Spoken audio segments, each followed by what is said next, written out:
Welcome back to Heaven's Vault, episode 23 of our deep dive. We're headed off towards whatever observatory sort of thing Amadou found. But this gives us time to talk about some of the weaknesses and flaws in context engines, especially as they are presented in this game.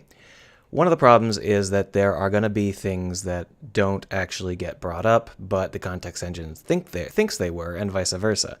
For example, back on the moon, what we found was we talked to a lady, and then we talked to a guy, and when we talked to the guy, we were allowed to say that we had talked to his daughter, even though we'd never actually asked the daughter who she was or who her father was and didn't know anything about that.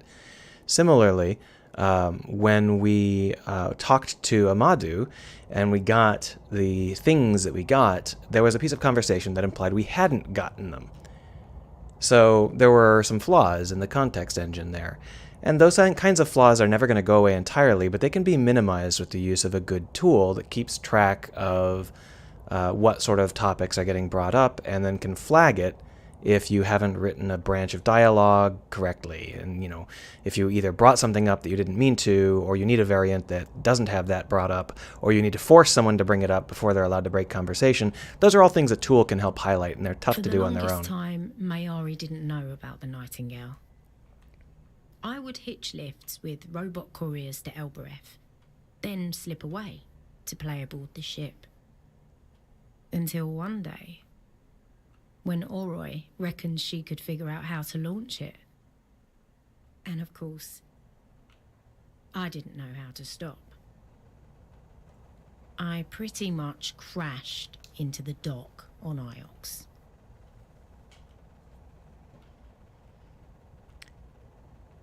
Well, something in my house is buzzing when I take this particular path.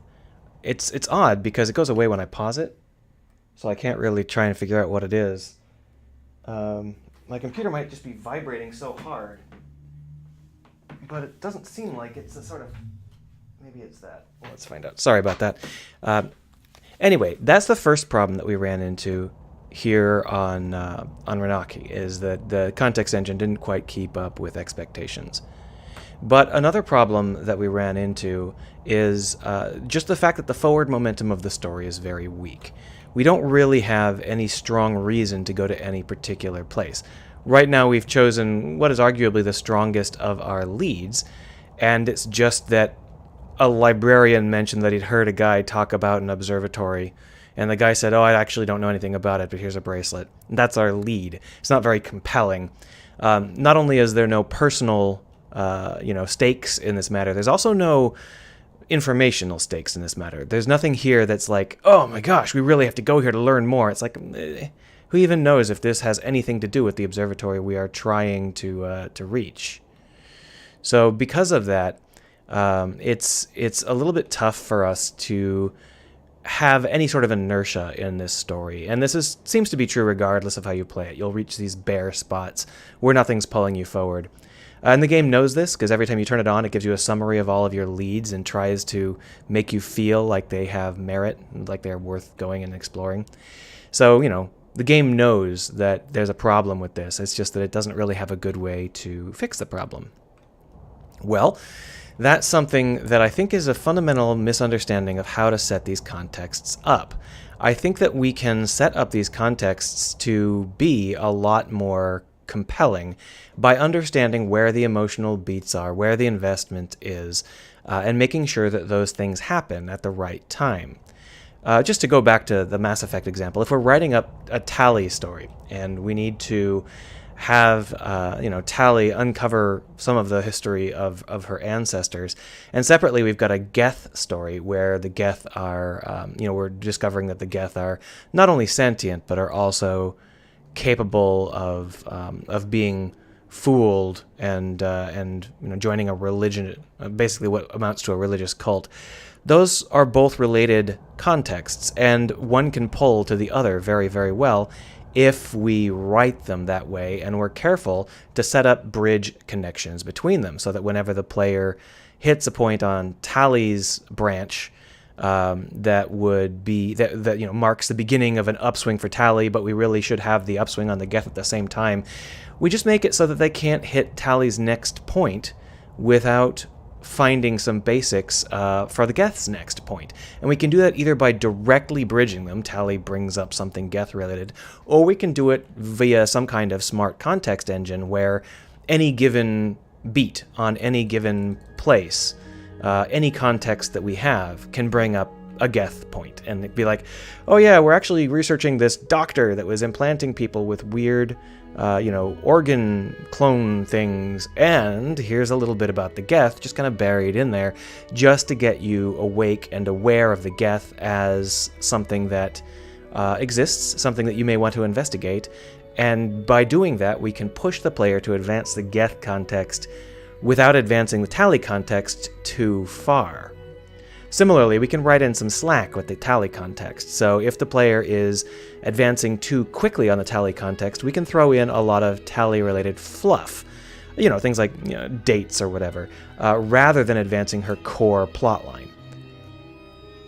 These are things that we have to consider when we're building context engines. The thing is that these are also things we have to consider when we're writing a linear story in any sort. But normally when we write a linear story of any sort, we have moment-to-moment control. So that means that we are going to end up with a situation where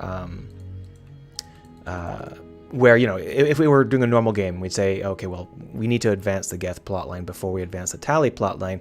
So on this next event, let's inject a mandatory subplot where you find out more about the Geth. And then we can go back to Tally's plotline. Well, we're doing the same thing when we write it as a context engine, but we're writing it with a much looser framework. And that's the whole point.